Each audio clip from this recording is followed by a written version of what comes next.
वैराग्याने नारबाला पोटाशी धरले आणि वारंवार डोळ्यावाटे ढळणारी आसुवे पुशीत राहिला. शेवटी पाठीवर थोपटीत भरल्या गळ्याने बोलला, देखो प्रभु के प्यारे, एक अनोखी मस्ती में रंगे हो. ऐसी मस्ती बिरलों के जीवन में दिखती है. खैर जाओ, तुम्हारी मंगल कामना करता हूँ. क्षणभर थांबून तो जणू भूतकाळात हरकून गेला. सुनो प्यारे, लेकिन कवच की आवश्यकता है तुम्हें. पहना देता हूँ. इस भेष में यात्रा करोगे तो पूछताछ होगी. लोग बाग न जानेंगे न समझेंगे. तुम्हें पकड़ पुकड़ कर वापस गांव भेज देंगे. कथा बहुत पुरानी है, जबकि यह न कुछ भी घर से भाग निकला था, उसे भी इन झंझटों से उलझना पड़ा था. तनिक ठहरो. बैरागी खोलीत गेला. राम नामांकित पिवळे अंगवस्त्र घेऊन आला. त्याबरोबर एक माळ मोठ्याला मण्यांची. त्याने आपल्या हाते नारबास वस्त्र लेविले. गळ्यात माळ घातली. खांद्यावर हात ठेवीत बोलला, अब हर कोई जान जाएगा कि तुम गुसाई बैरागी हो. जाओ प्यारे, प्रभु के पास पहुंचो. वे अशरण शरण है. इस तुच्छ के प्रणाम भी जताना आपके श्री चरणों में. नारबाने त्यास दंडवत केला. तो निघणार तो बैराग्याने त्याच्या हाती एक पोटली दिली. म्हणाला, ये रहा तुम्हारा पाथेय, सत्तू और गुड़. बहुत भूख लगी तो पा लेना. शेष सब गोदा मैया की इच्छा पर छोड़ देना. बस अब चल पडो. नारबा वाटेने निघाल्यावर बैरागी तो दृष्टीआड होईपर्यंत त्यास नाहाळीत राहिला. नारबाने पहिल्या तीरावरचे पैठण मागे टाकले. स्मरले की चार दोन्ही डाव आई बरोबर पैठणास नाथांकडे आलो होतो. आई अगदी लहानपणाचे सांगत असे. नारबाच्या खोड्यांनी ती त्रासून जाई. म्हणे, एवढेसे होते वरुसा भाराचे. पैठणी नाथांचे घरी त्यांच्या ओट्यात घातले होते. यास निरखून बोलले होते की बाळ सुलक्षणी आहे. महाभागवताची चिन्हे याच्या अंगी दिसताती. या खोड्या त्यास सांगून पुसायचे हवे होते की सुलक्षणे ती हीच काय. पैठणचे गोदातीरचे घाट निरखित नारबा झपाट्याने पुढे चालला. दुसरे दिवशी त्यास प्रवरा संगम लागले. पाण्यात उडी घालून पोहत त्याने प्रवरा ओलांडली आणि पुन्हा गोदातीरीची वाट धरली. बैराग्याने दिल्या वस्त्रांमुळे एक फार भले झाले. आता कोणी त्यास असे पुसेना की कोण तुझे गाव, कोण तुझे नाव, तू कुणाचा कोण. या उलट कोणी आणि आईबाई म्हणे, बघ गे, किती लहान वयात जोग घेतला पोराने. जोग कशाचा घेतला? जोग्याचेच पोर असेल. तरा निघाले कुठे? निघाले गोदा तीराने. आपल्याला काय करायचे आहे? देवाघरची वाट. तिने चालले बिचारे. रुपाटका आपला तर खर्ची पडत नाही ना. झाले तर दुसरे भले असे झाले की कोणी त्यास खाणेपिणे पुसे, कोणी गडवाभर दूध पुढे करी, कोणी म्हणे, दमला महाराज हिनभर टेका. प्रदक्षिणा करताय जणू गोदामाला. बसा पळभर. गोदामाय काय कुठे पळून जात नाही. कुणी भविष्य विचारी, कुणी हात दाखवायला निघे, कुणी आपले दुफडे उघडे करी. तसा तो नारबा लोकप्रवाहात अगदी मिळून मिसळून गेला. एक रस झाला. मूळचा वर्ण उजळ. वडावरून ओढ्याच्या पाण्यात उडी मारली असता खडक लागून आलेले टेंगूळ, धारदार नाक, तेजस्वी अंतर्मुख डोळे, बांधीव अंगकाठी, उमलते वय, असा तो नारायण मोठा तेजस्वी दिसे. रामरायाच्या दर्शनाचा ध्यास. चित्त तिथे रुतलेले. सारखे सतत मुखाने रामरायाचे स्मरण. बाकी काही नावडेसे झाले. कधी नाशकास पोचेन, कधी रामराणा भेटेल, मग त्यास क्षेमालिंगन देईल. अंतरीचे गुज त्यास सांगेन. त्याचा अभयकर मस्तकास स्पर्श करेल. मनीचे सोहळे पुरतील, डोळे निवतील. असा छानदिष्ट नारबा भराभरा एक गावढे पार करीत चालला. सुरेगाव मागे पडले. भामठाण गेले. खानापूर दिसेनासे झाले. पुणतांब्यातून तो पलीकडे निघाला. पहिल्या तीरावरील कोपरगाव त्याने पाहिले ना पाहिले केले. लहान गावे, मोठी गावे, कित्येक थोर थोर वाडेहुडे, माळवदी घरे उणावू लागली. क्वचित कुठे खपरेली शाकार आढळू लागले. कुण्या गावी गोदेच्या पात्रापर्यंत उतरलेल्या फरसबंदी वाटा, त्या वाटांवरून पात्रात उतरून घोड्यांना पाणी पाजित असलेले स्वार, धाट्या बांधलेले, कमरेस तरवारी फुलालेले, कुठे त्यांच्या भयाने बंद झालेले दारे दारवंटे, डोईवरले कळशा हांडे, नदी तीरावरच टाकून सुसाट पळत सुटलेल्या बाया बापड्या, आपला असा हा धाक निरखून स्वारांच्या मुखांवाटे फुटलेले हंसाचे गदारोळ, असे एक एक दिठीसमोर येत होते. काही त्यातले जाणवत होते, काही नेणीवेत हारपत होते. फाल्गुनाचा महिना, भला थोरला दिवस. तांबडे फुटताच नारबाने चालू लागले. ते दुपार कुठे झाडाखाली काढल्यावर पार सांजावेपर्यंत. पाखरे घरट्यांकडे परतू लागली की त्याने मुक्कामासाठी आसरा शोधावा. कुठे एखादा मठ, कुठे कुणा देवतेचे राऊळ, कुठे तीरावरील वडा पिंपळा औदुंबराचा पार. यातले काहीच न गावले तर कुणा मळईत त्याने जमीन साफसूफ करावी अन रात निभवण्यापुरते अंग टाकून द्यावे. रातभर गावाखेड्या वाड्यांतील कुत्री भुंकत, क्वचित कुणा जुनाट चिंचावडांवर घुबड घुमे, या स्वरांचीही सोबत संगत असे. रामाचे स्मरण करीत सावधपणे रात्र काढावी आणि पहाट होताच पुन्हा गोदा तीरावरून चालू लागावे. शिंगवे, हिंगणी, वेळापूर, चास, करंजी, तामसवाडी, जसजसे नाशिक जवळ येऊ लागले तसतसे त्या दिशेने निघालेले एकटं दुकटं माणूस भेटू लागलं. कुणी वृद्ध, नातलगास सोयऱ्यांस नको झालेले, अवघ्यांनी टाकलेले, दीनवाणे, रामराया सोडीव रे बाबा या पाशांतून असा जप करीत असलेले, पण जगण्याची आसक्ती उरी घट्ट जपणारे.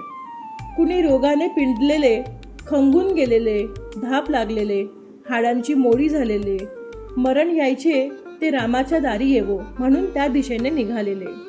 कुणी अनाथ, भवतालची अवघी मरून गेलेली, अन्न घालायापुरते कोणी उरलेच नाही तेव्हा बिचारे श्री क्षेत्र नाशकाकडे धाव घेत असलेले. कोणी यात्रेकरू दयेने द्रवेल, घासभर अन्न देईल या आशेने पाल्हावलेले. कोणी हाकिमाच्या जुलूम जबरदस्तीने गांजलेले, घरदार सोडून देवादारी धाव घेत असलेले, आपले गारहाणे घालू इच्छिणारे, हाय हाय करीत असलेले, दाय मोकलीत असणारे. ती अवघी नारायणास पाहात आपले दुखडे ऐकायस हे पोर बरे सापडले असे मानून मनीचा सल त्यापास उघडा करीत. नारायण हे सर्व ऐके, सहानुभूतीचा एखाद शब्द उच्चारी. त्या परते त्यांची आसवे पुसण्याजोगे त्यापाशी काहीही नव्हते, तेवढेच त्यास पुरेसे होई. मग ती नारायणाचा आश्रय करू पाहात. त्यास वाटे की हे तरतरीत पोर आपणासवे राहील, पोटभर पाणी पाजील, आपणासाठी कोरकुटका मागून आणील, दुखला खुपल्यावर दबालेप करील. तो बंध तोडून पुढे निघताना मोठे प्रयास पडत, पण तो निघे. त्याचा चालायचा झपाटा मोठा. कोणी त्याबरोबर वाटचालीला टिकत नसे. तरा पाहता पाहता तो दिसेनासा होई. थकले भागले आषाढभूत म्हणत आता आम्हा सगळे चालत होता. पाहता पाहता दिठीआड झाला हो. कुणी घोड्यांवरून, कुणी पायी, कुणाबरोबर बायका पोरांचा लळाबोळा, कुणी एकुटवाणी, कुणी दादला बाईल, कुणाच्या खांद्यावर मूल, अशी कित्येक मागे टाकून नारायण पुढे चालला. क्वचित कधी त्यांची दुःखे ऐकता त्याच्या डोळा आसू उभे राहत, कधी वेदनांनी त्याच्या उरी ठस असे, कधी त्यांचे सहन करणे पाहून चीड संताप येई. वाटे की आता यास रामराणा स्मरला ती जन्मभर त्यास काय म्हणून विसरली होती, प्रपंचाच्या पाशात काय म्हणून गुंतून पडली होती. आपल्या हिताचा विचार प्रारंभापासूनच ही का करीना झाली.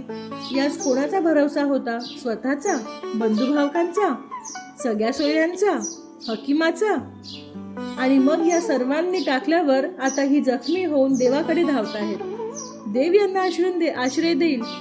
त्यांच्या सर्व लिगाड्यासह यांस त्यांचे दारी स्थान मिळेल.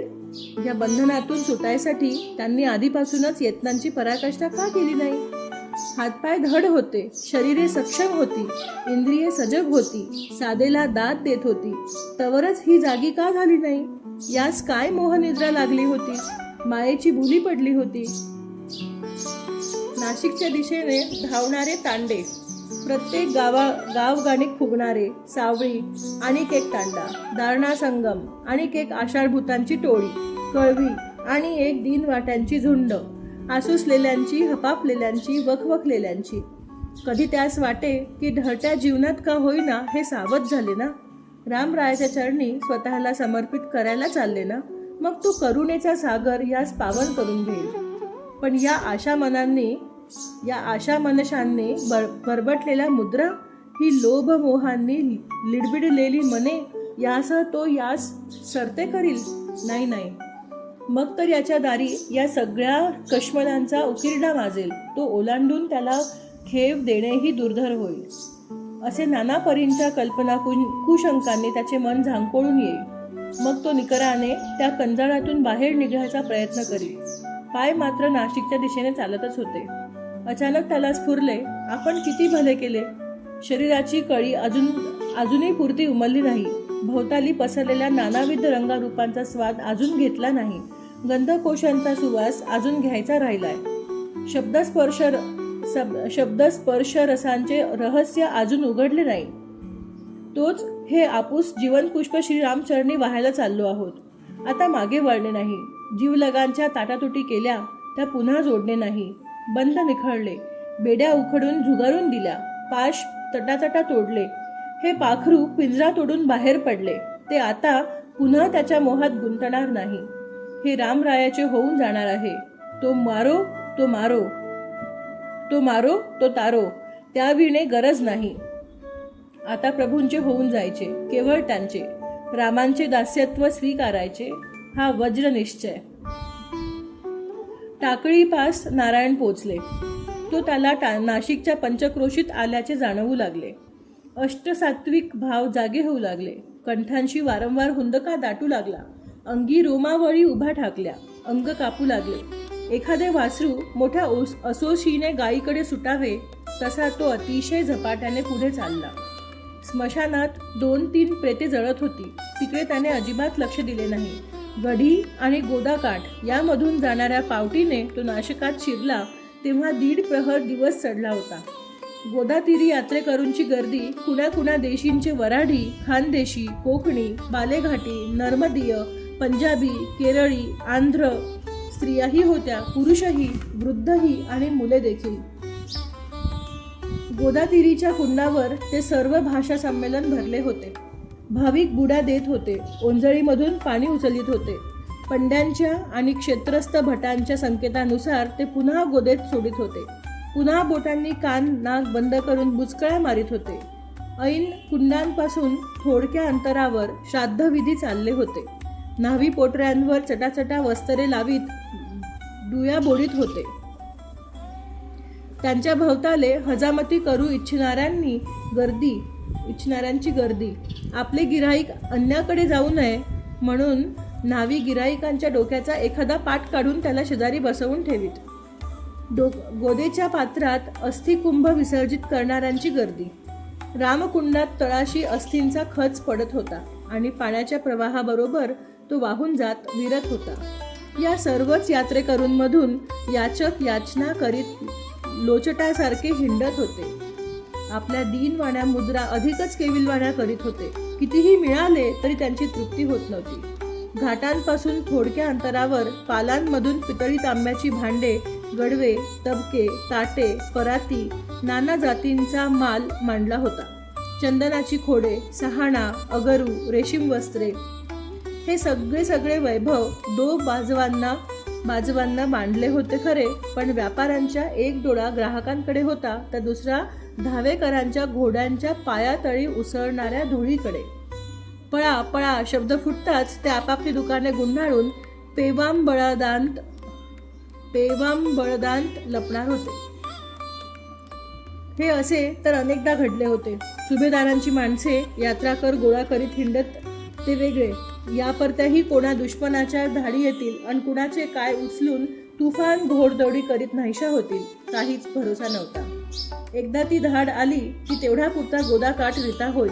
धाडीचे भय उणावले की पुन्हा पूर्वीचा कल्लोळ. यात्रेकरूंचा, बाजारकरूंचा, भटा भिक्षुकांचा, भिकाऱ्यांचा, असे हे गोदाकाठी नाना पळींचे उन्मळत होते.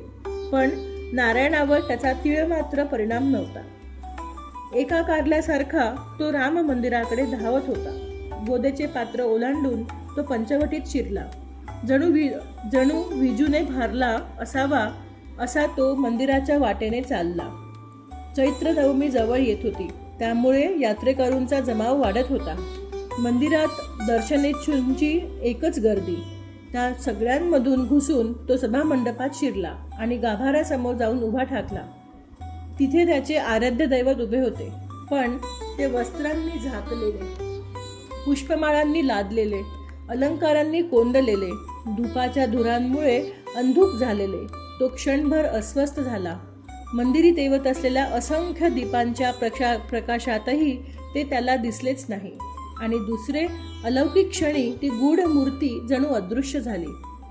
सावळा संककण कोदंडधारी श्रीराम त्यापुढे साक्षात झाला. अजानुबाहू नानालंकार दीप्त, एका हाती धनुष्य धरले आहे आणि दुसऱ्या अभयकाराने तो नारायणास आश्वासितो आहे. नाभी नाभी म्हणतो आहे, पालवतो आहे, खुणावतो आहे. सुहास्य वदनातून कौतुक वचन फुटते आहे. म्हणतो आहे की किती रे उशीर केलास, केव्हाची तुझी वाट पाहतो आहे. नारायणाची काया रोमांचित झाली. भान हरपले. थरथरून तो जागच्या जागी कोसळला. भवतालच्या दर्शनेच्छूंनी गलगा केला. अरे रे, बिचाऱ्यास उष्मासह असह्य झाला. कुणी पाणी आणून त्याच्या मुखी घाला. त्याला बाहेर मोकळ्यावर घ्या. पालवाने त्यास वारा घाला. काही क्षणानंतर नारायण भानावर आला. उठून बसत तो म्हणू लागला, काय झाले आहे? तुम्ही सगळे माझ्या भोवताली काय म्हणून जमलात? आणि नंतर चौथऱ्यावरील मूर्तीकडे पाहून चमत्कारून तो पुटपुटू लागला. हे असे काय ते? रामराणा गेला तरी कुठे? झालं तरी काय? एक वृद्ध यात्रिक त्यापाशी बसून त्यावर वारा घालीत होता. तो अचंब्याने बोलला, झाले काय रे बाळा? नवे रामराणा? ती काय मूर्ती? अरे जरा एका अंगात सरा रे. या बिचाऱ्याला मूर्तीचे दर्शन घडू द्या. छे छे, ही वालुका मूर्त नव्हे. काही क्षणांपूर्वी नारायणासमोर झळाळून गेली ती ही जड पाषाण मूर्ती नव्हे. त्याला काही एक अमूर्त दिसले होते. योगियांच्या कोटी कोटी ज्यासाठी अमर्याद कष्टांचे पर्वत सुखाने वलांडित असतात, ते रूपडे नारायणापुढे प्रत्यक्ष झाले होते. ज्यासाठी जप, ज्यासाठी साधने, ज्यासाठी तप, ज्यासाठी यम, नियम, प्राणायाम, ध्यान, धारणा, आसन, मुद्रा, किंबहुना ज्याच्या दर्शनासाठी भवताले नाना कठोर आचरणांचे दुर्ग उभारून साधक स्वतःची तुच्छ शरीरे आत कोंडून घेतात, ते दिव्य रूप नारायणास क्षणभरासाठी जाणवून गेले होते. तो झडझडून उभा राहिला. त्याच्या नेत्रांवाटे आसवे गळू लागले. त्या मूर्तीच्या दर्शनासाठी मंदिरात यात्रिकांची इतकी दाटी झाली होती. ती मग सामोरी उभी होती. चांदीचे बटबटीत डोळे लावून, मस्तकावर चांदीचा कोरीव मुकुट ठेवून पुजारी तिच्या गळ्यात भक्तांनी आणलेले हार घालीत होते. ते दाटले की काढून टाकीत होते. यात्रिकांनी मोठ्या कौतुकाने समोर मांडलेल्या पेढ्यांच्या पुढ्यातले दोन उचलून मूर्तीच्या तोंडाला लावित होते.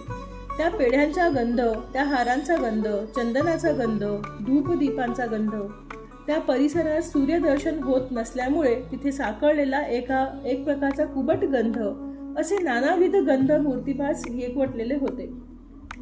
पण नारायणास जे जाणवले होते ते याहून फार निराळे होते. ही मूर्त तर केवळ त्या दिव्याचा आभासमान होती. अंधुकशी त्या तेजाची छाया होती. पण मूर्तीच्या मुकुटात एक हिरा होता. 4 माणके होती. 7-8 पाचूचे खडे होते. पण नारायणासमोर जे क्षणभर ठाकले होते त्यावरून रत्नांच्या राशी ओवाळून टाकाव्यात अशी त्याची द्युती होती. ते कोटी सूर्य समप्रभ होते. या पाषाण मूर्तीच्या दर्शनाने त्या दिव्याच्या दर्शनाची तहान कशी भागायची? हा तर केवळ एक पाषाण खंड होता. पिशासारखा नारायण नाशकात गोदातीरावर वणावणा भटकू लागला. गल्लीबोळांमधून तो पंचवटीत हिंडे. तिथे जागजागी पुजारी पंड्यांनी तीर्थ तयार केली होती. त्यापास ते मांडे घालून बसत होते. यात्रिकास आवाहन करीत होते, ही सीता गुंफा, हिच्यात शिरा, सीतामाईचा संसार मांडला आहे. तुम्हीही त्या हांडे कळशांमध्ये एखादी भर टाका. इथे शूर्पणखेचे नाक कापले होते, इथे कान, या ठिकाणी रुकाटका ठेवा, पुण्य घडेल, उद्धरून जाल. या घाटावरून जानकी पाणी भरीत असे. इथे लक्ष्मणाने बांधलेली कुटी होती. इथे जनकनंदिनी सडा शिंपीत असे. ते स्थान नाण्यांनी झाकून टाका, सत्कृत्य होईल. असे काय काय नि काय. भ्रमित चित्त असल्यावानी नारायण या सर्वांमध्ये राम शोधित हिंडत होता. त्याला तो दिसत सापडत नव्हता. खाणे नाही, पिणे नाही, झोप नाही, विश्रांती नाही. मन उद्ध्वस्त झाले आहे. हवे ते गवसत नाही. ज्याचा ठाव शोधित आहे ते हाती येत नाही. जनलोक त्याच्या या उद्भ्रमान दशेकडे बघत चुकचुक करीत उसासे टाकीत म्हणत, या लेकरास काय झाले आहे? भ्रम झाला आहे काय? हे ऐसे बिघडले काय म्हणून? कुणी म्हणे यास देवापिसे लागले आहे. त्यावर कुणी विचारी, अरे हे काय देवापिसे लागायचे वय आहे? उमलते आयुष्य खावे प्यावे संसार करावा बाईल भोगावी आणि मग म्हातारे झाल्यावर देवदेव करावा. तर काय देव कुठे पळून जातो? बहुधा कोणी वडीलधारी दिसत नाही यास. असते तर त्याने याचा कान धरून यास मार्गीस लावले असते. अहो कशाचे देवपिसे? झडझडून काम करायचा आळस. घरी कामाने पिढ्या पडत नसेल तेव्हा उठले अन नाशकास आले. नव्हे तर काय इथे कुण्या बापड्याच्या मनी दया उपजेल, कुणी म्हणेल की घासभर खा बाबा. असे कुणी काय म्हणे कुणी काय. या जननिंदकेकडे अजिबात लक्ष न देता नारायण नाशकाभोवताली प्रदक्षिणा घालीत होता. पंचवटीचे घाट धुंडाळीत होता. श्रीराम दर्शनाविना त्याचे प्राण कासावीस झाले होते.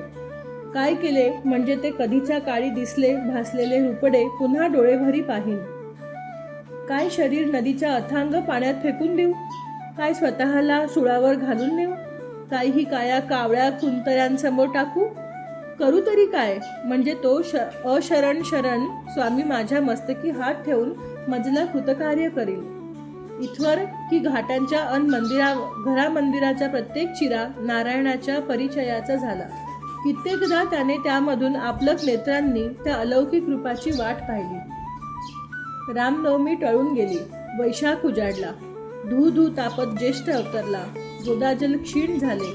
माणसे दुपारे तिच्या तीरी येणे चालू लागली. सायंकाळी मोगऱ्याचे हार गोदा तीरावर विकावयास बसू लागले. यात्रिक ते खरीदू लागले. मनगटांभवताली येऊ लागले. गोदेच्या क्षीण प्रवाहात रात्रीच्या पणत्या सोडू लागले. आणि त्या अवघ्या कोलाहलाला गंधही नसलेला नारायण हवे होते ते शोधित नाशकाभोवती घिरट्या घालीत राहिला.